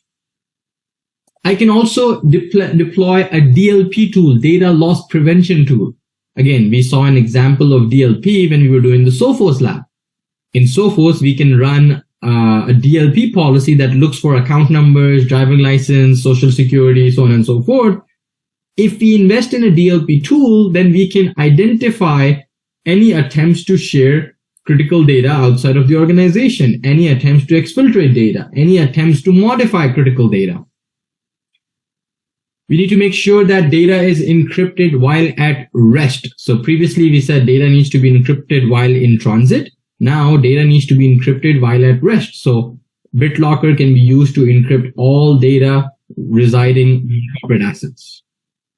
Last but not the least, use file integrity monitoring. So if you have critical data, sensitive data, use file integrity monitoring, which could be a function of the SIM tool, right? So some SIM solutions do have the FIM, file integrity monitoring options, or you can use something like an advanced EDR. So Sophos had file integrity monitoring as well. It's just an additional license. File integrity monitoring allows you to monitor changes to specific files. Who's doing them, at what time, what changes. This way you can track and audit those changes and make sure those are authorized changes. Now, moving on to our wireless network. So every organization, they have a wireless network, right? So first and foremost, you need to get a list of all your wireless access points. How many wireless access points do you have? Get a list of all the authorized wireless access points connected to the wired network. Now, why do I need an inventory of all the authorized wireless access points? Because I don't want any unauthorized or rogue wireless access point. It's very easy for someone to bring in a router, plug into my network, right, and start broadcasting a wireless network without any security controls or passwords, right? This will allow anyone to connect to to the unauthorized wireless network and gain access to my network, right? Now, if I have other controls in place, then I should be able to detect it and block it, right? But I need an inventory of all my wireless access points. Then I need to make sure that if an unauthorized wireless access point is connected to my wired network, I get an alert for it. So most wireless access points or wireless controllers have the ability to detect rogue wireless access points, okay? Then I need a wireless intrusion detection system. So if someone is trying to, attack my wireless network, right, I need a wireless intrusion detection system to notify me that, there is a wireless attack against my network. If I have systems, for example, a smart TV, or if I have a smart fridge or a microwave with wireless access, or, a laptop with wireless access, but it's, on site plugged into the network, then disable wireless access on devices that don't need wireless access, right? Disable P2P ad hoc wireless network capabilities and use advanced encryption standard. So when you have the wireless network, use advanced encrypted standard to secure your wireless network. Also, use wireless authentication protocols that use mutual multi-factor authentication, which means EAP-TLS. Now, what do I mean by EAP-TLS? So use WPA3. Don't use WEP. Don't use WPA1. Use WPA3, which uses EAP-TLS and requires mutual multi-factor authentication so that only authorized individuals can gain access to my wireless network. Disable P2P wireless peripheral access, right? So Bluetooth, NFC, disable them because you can easily transfer data from one system to the other using these peripheral access, right? And again, Sophos have the ability to go and disable some of these peripheral access use. Have a separate guest network for wireless and a prod network for wireless. Prod network should be monitored, and guest network is unsecure network with unrestricted access to the internet. Now, control number 16. Control number 16 talks about account monitoring and control. Previously, we talked about only administrative accounts, right? Now, the same concept is applied to all user accounts. So first, have an inventory of all your authentication systems. So can someone give me an example of an authentication system, right? An example of an authentication system would be your Active Directory. Active Directory maintains a list of all the users who can authenticate to your network, right? But wait, when we built Sumo Logic was also an authentication system because you guys had access to Sumo Logic.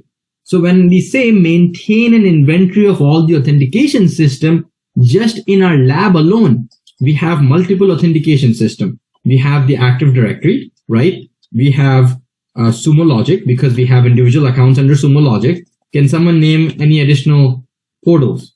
Sophos, right? So Sophos, we had user accounts in Sophos, so that's an authentication system. Can someone suggest pfSense? pfSense, we didn't really create any user accounts, but if it's not integrated with our Active Directory, then it becomes an authentication system because that's where I have the ability to create user accounts. Does that make sense? So have an inventory of all the authentication systems. Authentication system means that systems where users have access, where users have permissions, where users have accounts that they can log into. Now the next control says centralize the point of authentication system. So now try to integrate them together so you reduce the total number of authentication systems. So if possible, merge them and only use AD authentication. So do integrations So that Sumo Logic is AD authenticated, Sophos is AD authenticated, pfSense is AD authenticated. This way you reduce the number of authentication systems that you need to manage. Okay. Now, for all your users, use multi-factor authentication. Okay. It's pretty simple. Use multi-factor authentication. When credentials are stored, make sure you're encrypting the stored credentials. Encrypting the stored credentials ensures that nobody can capture plain text passwords from your systems. When you transmit credentials or login information, use encrypted channels. So use secure encrypted channels when it comes to authenticating user accounts. This would prevent someone from launching a man-in-the-middle attack, capturing the packets, and looking at plain text password, right? So if you're using encrypted channels, then you'll avoid a man-in-the-middle or hijacking, session hijacking, or someone from getting your plain text passwords. Maintain an inventory of all accounts. So you need to get a list of all your user accounts. Sorry, there's background noise, so I'm going to go ahead and mute you guys. There we go. So maintain an inventory of all your accounts. Get a list of all your accounts. Why do I need a list of all my accounts? Well, to review them. Are all these accounts valid? Has someone left the organization? Has someone changed their role? Has this administrator been fired, right? Make sure you review the accounts, maybe once a month, maybe once a quarter, maybe once every 6 months, but define when you will review these accounts, okay? Now, establish a process for revoking accounts. So when a user leaves, what's the process of disabling the account? You can't just disable the account on AD. If you don't have integration, you have to disable the account in Sumo Logic, Sophos, and pfSense, right? Imagine if we were an organization and one of you leaves the organization, I have to go and disable your account in Sophos. I have to go and disable your account in Sumo Logic. What happens in most organizations is that they disable the AD account, but they forget to disable other accounts that are not integrated with AD. So now a user who has left the organization still have access to their firewall, still have access to their EDR, still have access to their Sumo Logic. And I've seen these users log in after they left the organization, downloading data from SharePoint and all that, because there was no process of removing access, because there was no list of all authentication systems, right? If any accounts have not been used in over 45 days, disable them. Again, 45 days, I'm just using it as an example. Organization needs to decide in their policy what is the set period of inactivity. Account should have an expiration date. When the expiration date is there, then account password should be reset. A workstation should be locked after X amount of time. So if someone, walks away from their system, after 5 minutes, 10 minutes, 15 minutes, their account gets locked, right? Or the monitor gets locked. If a user is exhibiting malicious behavior, so let's say a user is logging from China, and I've never seen the user log in from China, but all of a sudden the user is logging from China. Well, there should be an alert for it. If a user always logs in between 9 a.m. and 5 p.m., but now all of a sudden the user is logging at 4 a.m. in the night, right? I need to get an alert based on user behavior. So these are some of the controls from an account management perspective, right? Now, the last three controls are fairly straightforward. Control number 17 talks about security awareness. Now, security awareness is to make sure that your employees have the skills necessary to identify most common indicators of compromise, and they're able to recognize the risks associated with not following security procedures, right? So you need to train your employees on social engineering attacks. You need to train your employees on how to handle sensitive data. You need to train your employees on how to how not to unintentionally expose data. So sometimes what happens is users are sending an email, they typed Bob, but there are two Bobs. There's Bob at hotmail.com and Bob at gmail.com. So by mistake, they send it to the wrong Bob. So now data has been exposed, or critical data went to an unauthorized individual, right? Or sometimes they share data by creating a shared link on SharePoint, but anyone who have access to that link can then view that data, right? So for example, when I share the YouTube links with you, anyone who has access to that link can view my video, right? There's another way. I can actually say, you need to log into YouTube in order to see my videos, right? So you need to log into YouTube and I need to put your username in there that only person A, person B, person C can access my videos, right? Again, it's more time consuming, but I can restrict who can view my videos. Similarly, when you share data, you can share data to specific individuals, not just create a link that anyone with that link can have access to that data, right? And then you need to teach your employees on how to report incidents, right? So if you see something like a phishing email, how to report it. If you see a malware on your system, how to report it. So control number 17 simply says, do you have a security awareness and training program in your organization? Do you routinely update your security awareness and training program? Do you deliver training? Do you test your employees if they're adhering to security practices? Like, do you do phishing campaigns? Do you do tabletop exercises so your employees know exactly what to do in what scenarios? Control number 18 is application security. Now, application security is mainly applicable to organizations that build custom applications. So basically, your developers should know how to write secure code. Okay, your developers should have training in writing secure code. They should run explicit error checking for any custom developed app that they have implemented, right? They have to make sure that any software libraries they're using is supported by the vendor. So you're not using any unsupported software libraries. You need to make sure that you're using trusted third-party components. You can't just go on GitHub and then copy someone's script or copy someone's application and use it in the organization, right? If you're using third-party components, make sure they're from trusted sources. Make sure they're from authorized, genuine sources. If you're using encrypted algorithms, make sure that you're using encryption algorithms that are widely accepted, that are standardized, and they are approved business approved encryption algorithms, right? You can't just use random encryption algorithms that your IT team does not approve of. Your employees, especially your developers, should get formal training in how to write secure coding, right? Because if you're building custom application, you need to know how to write secure code. Now, this is more from a developer standpoint, right? Now, what can I do as an IT security analyst to validate that there are no application security gaps? I need to run a dynamic and static code analysis. So there are a lot of tools, Veracode, Checkmark, Sneak, that I can use to run scans against my application code to see if there are any software security vulnerabilities, right? Make sure that there's a production environment and a dev environment. Any testing is done in the dev environment, and then once it's ready for production, then you implement it in production. Your developers should not have unauthorized admin access to the production environment. Your developers can be administrators and have unrestricted access on the development environment.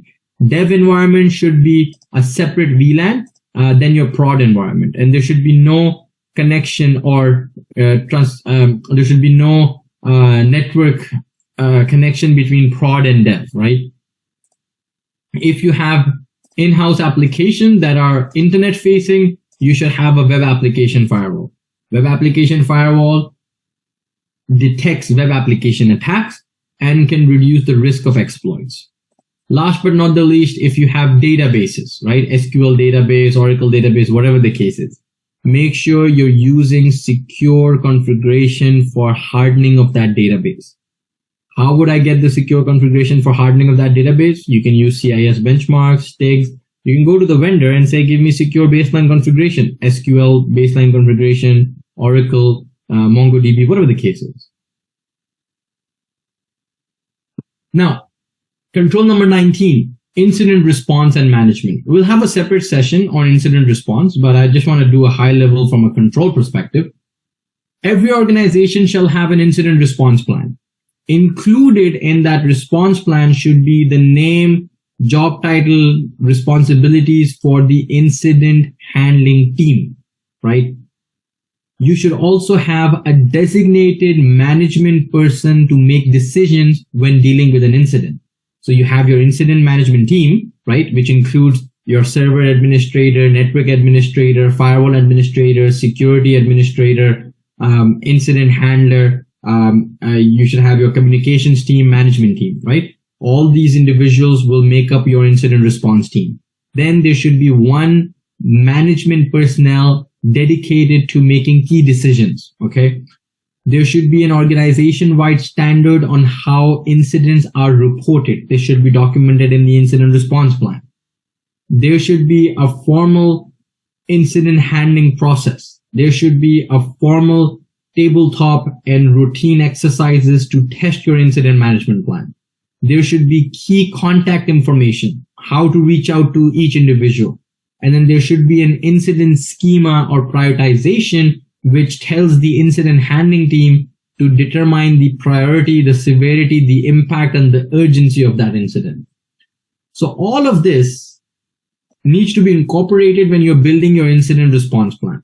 So this coming Thursday, we'll talk about building your incident response plan and what goes into a standard incident response template for each organization, right?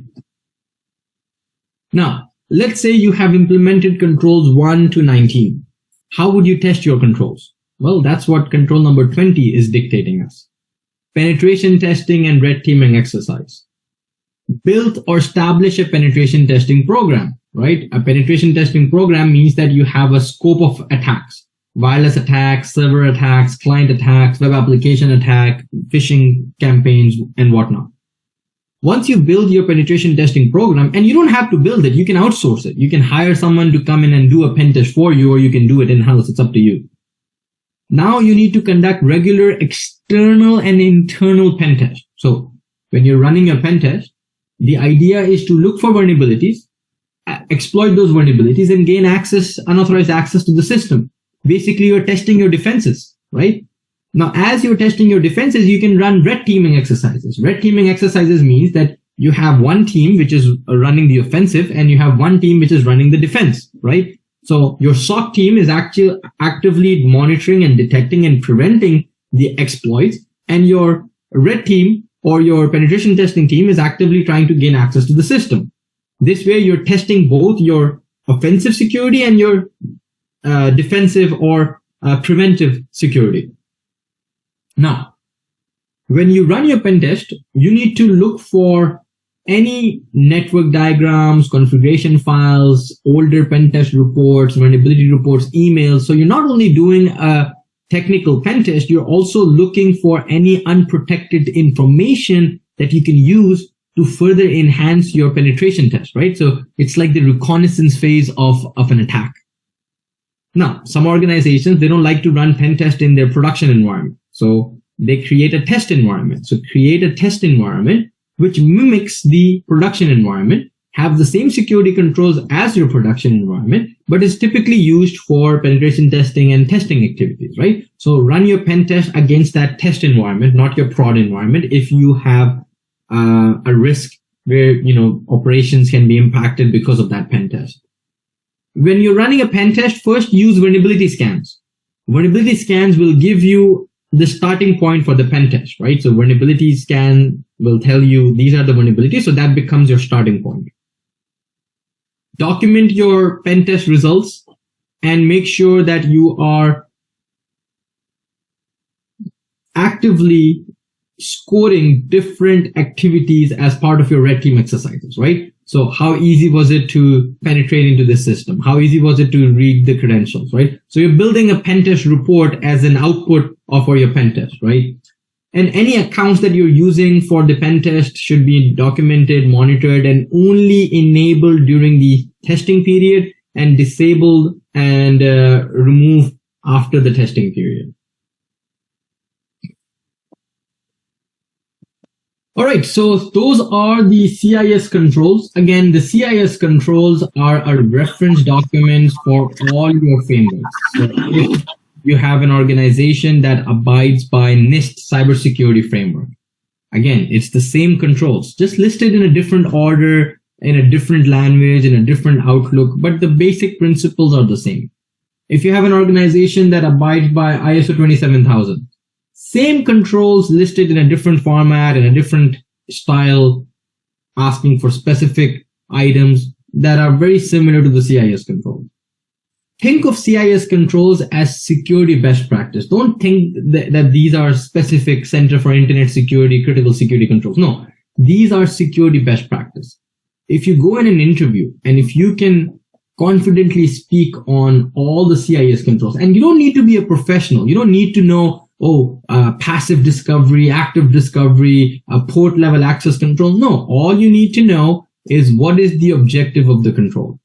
Inventory and control of hardware assets, making sure you have an inventory of all your enterprise assets.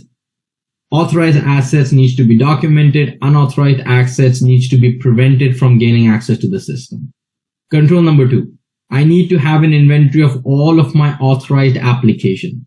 Only business approved authorized application should be executed on the systems. Unauthorized application should be prevented, and if deployed, removed from the system.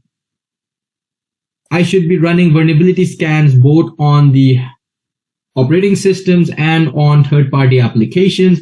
If any vulnerability is detected, I am deploying patches to mitigate those vulnerabilities. Okay.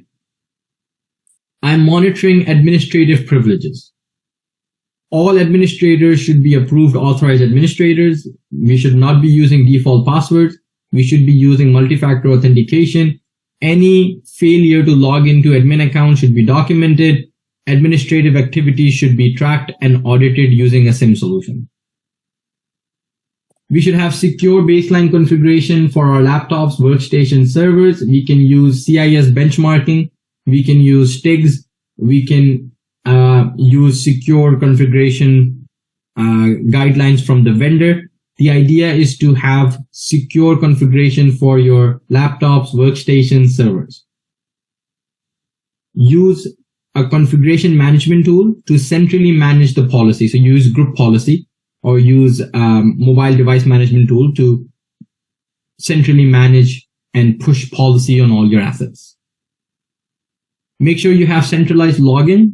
Use a SIM solution to run reports, analytics, have data trends, dashboards, which gains visibility, right? So make sure you're collecting and analyzing audit logs.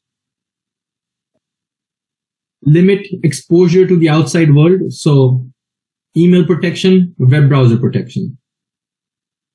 Block malicious URLs, block malicious emails, disable unnecessary file types. Make sure you have browser and email restrictions, so unauthorized emails, communication, unauthorized web communication can be prevented. Make sure you have an EDR solution, centralized anti-malware solution, so you can centrally manage your EDR. Make sure you have an updated signature set. Make sure you're scanning removable media. Make sure auto-run content is not enabled. Make sure you have command line audit logging enabled. Okay? Keep it simple. Keep it to the point, right? Scan your network for open ports. Scan your network for protocols. Disable unnecessary unsecure protocols. Use host-based or Windows firewall to restrict unauthorized traffic. Okay? Make sure you're running backups. Make sure you're testing your backups. Make sure backup is securely stored. Make sure you have a list of all your perimeter boundary devices, especially your network devices. Run latest version on your network devices. Make sure you have a dedicated management VLAN, and make sure you are using multi-factor authentication and encrypted sessions to manage your network devices. Use threat intelligence to deny communication with known malicious IPs.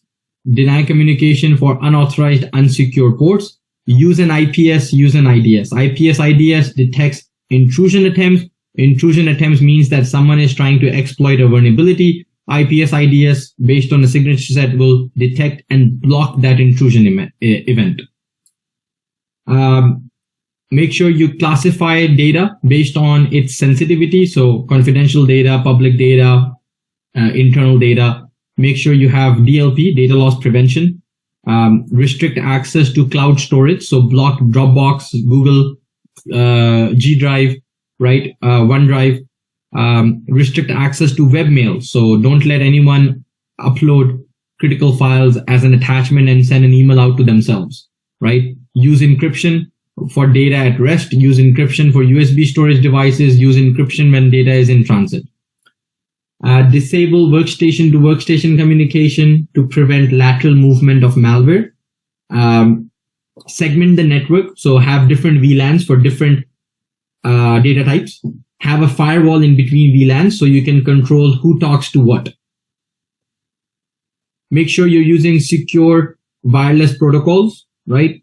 Make sure that you have a guest Wi-Fi and a production Wi-Fi. Make sure you're using strong encryption and authentication profiles for your wireless network. Make sure you have a list of all of your authentication system. Try to centralize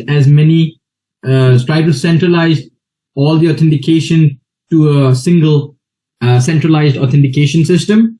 Get a list of all of your accounts. Make sure that only accounts that are active are valid, right? Any unauthorized accounts should be disabled. Any accounts that have not been used in over 45 days should be reviewed. Any deviation, user behavior, for example, user logging in the middle of the night, user logging in from China, user logging in from a different country, should be flagged and investigated. Make sure you have security awareness and training so employees know how to identify common security threats. Make sure your employees know how to identify phishing, email, how to report incidents, and make sure you have application security. So you're using trusted third-party components. Your developers know how to write secure codes. You're doing dynamic static analysis. You're using web application firewalls.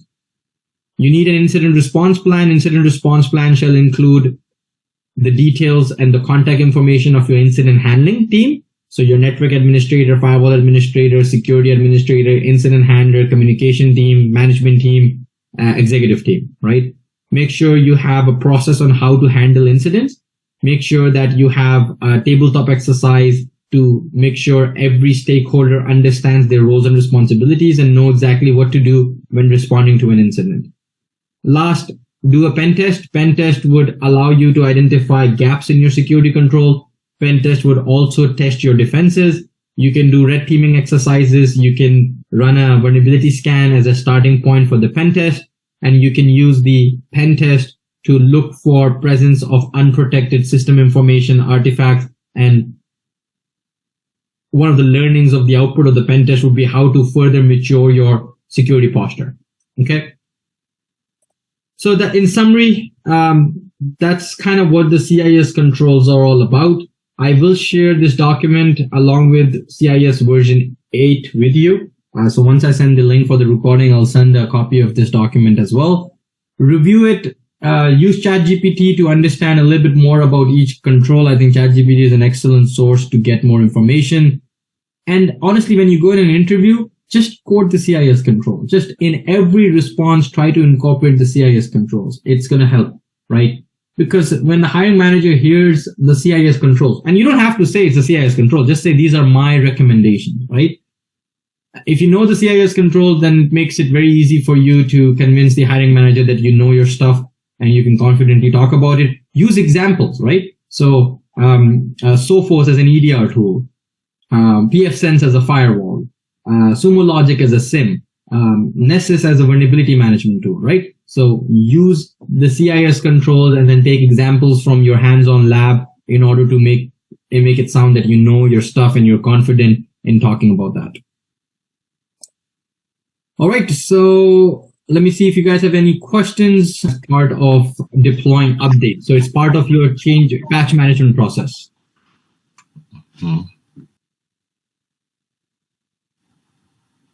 Okay, so that would be under control 3.4. All right, thank you. 8 of the CIS controls, they have changed the order. So what is control number 3 in CIS might be control number 6. It doesn't matter if it's control 3, if it's control 1, if it's control 2. What matters, and the order of the controls also doesn't matter, right? As long as you know what those controls are. There's no defined order that control number 3 will only come after control number 2. No, they all need to be run in parallel, right? So you should be addressing each control. It's not like you can't do control 4 until you did control number 3. No, that's not the case. So the controls are not prerequisites on each other, right? So they're not dependent on each other. Each control needs to be run as a separate project within the organization, right? So you can have multiple projects running in parallel. They won't interfere with each other. You can have one project running for asset inventory, one project running for software inventory, one project running for vulnerability, one project for network, one project for pen test, right? You can run these projects simultaneously without them being interdependent or becoming a prerequisite for each other.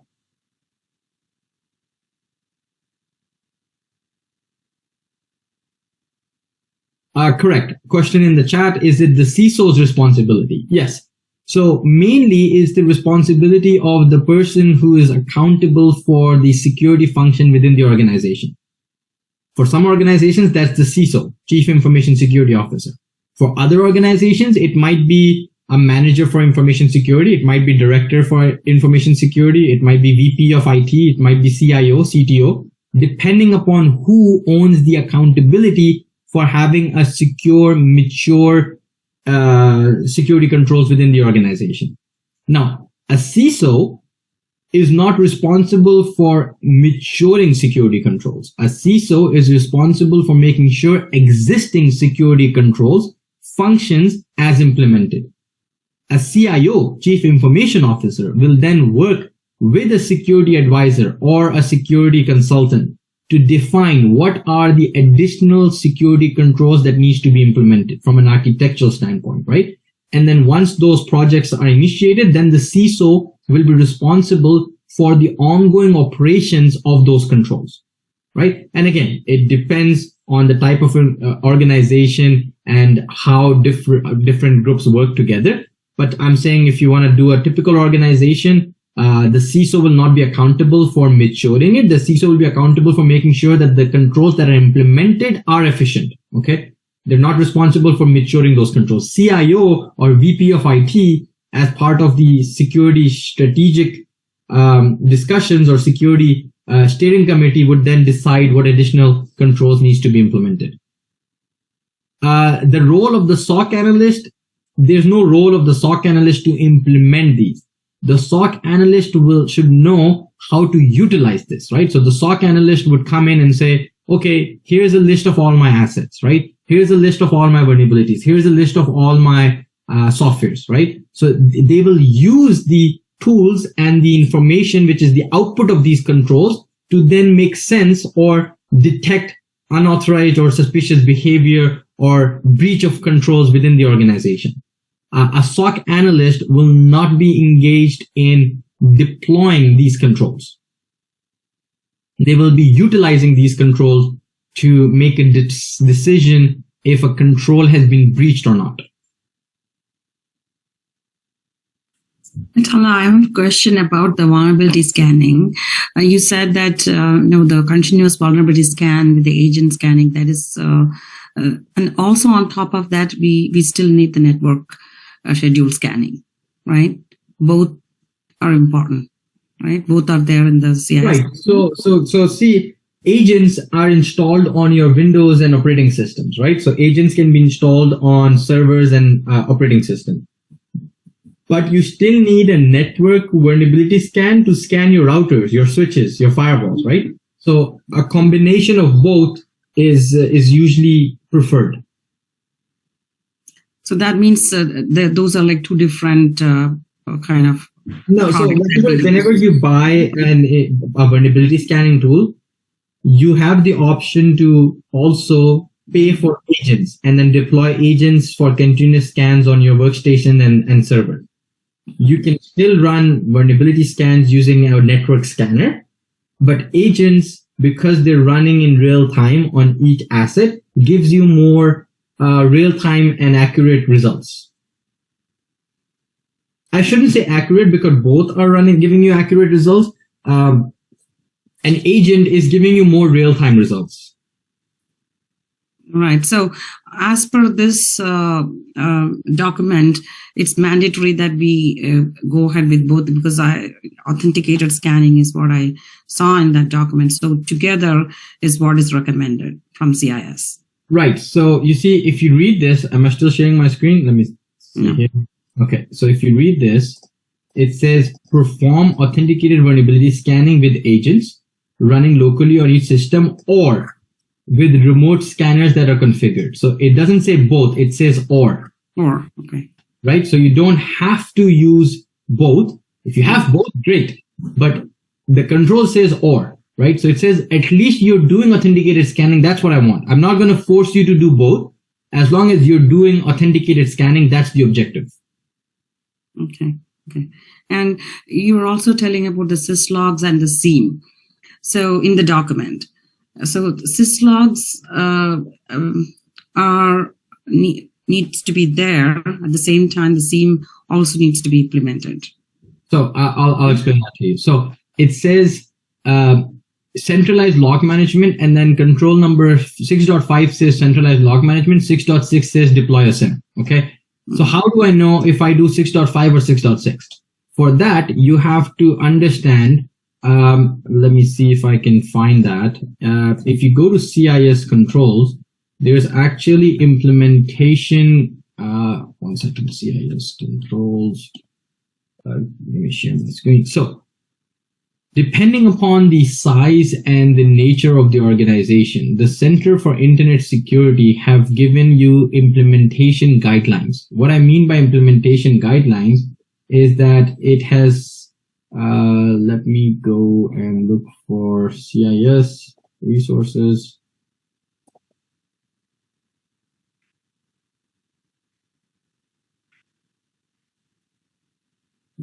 Implementation guide. Okay.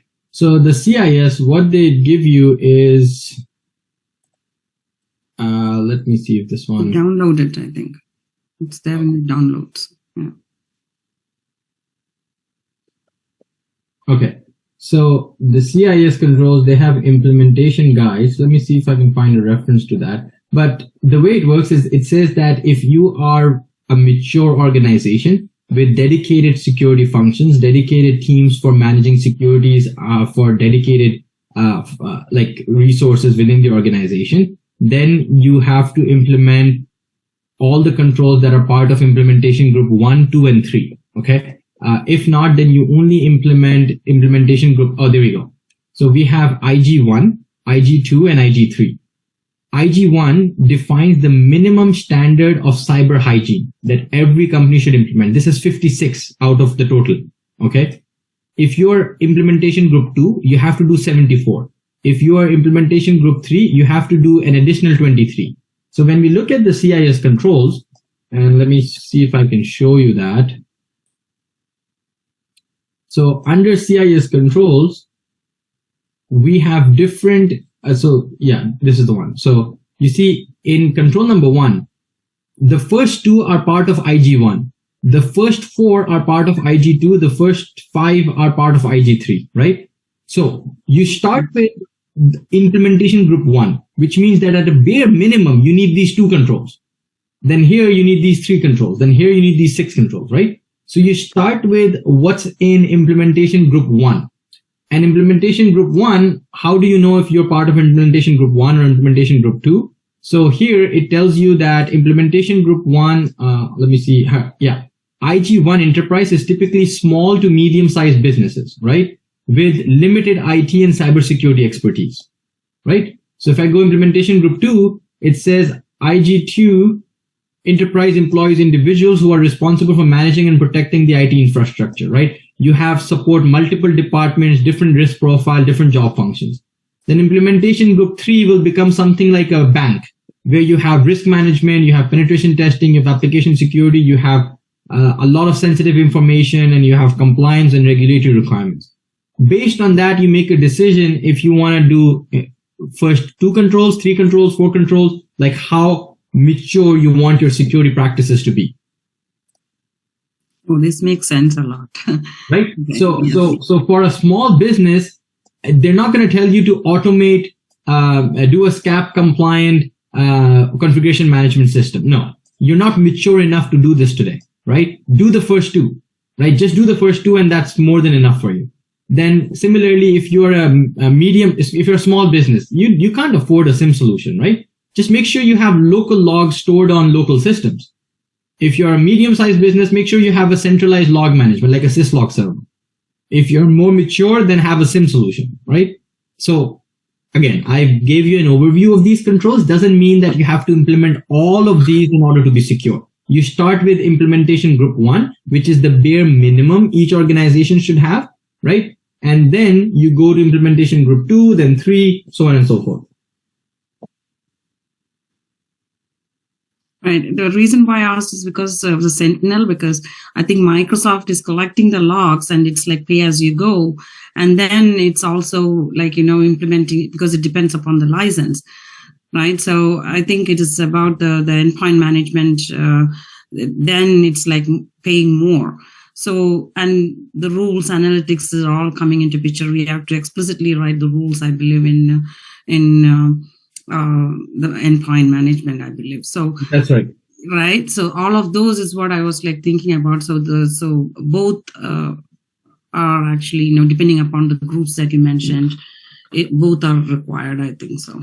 Right. It's depending upon the group is what you mentioned. So that made sense to me. Thank you.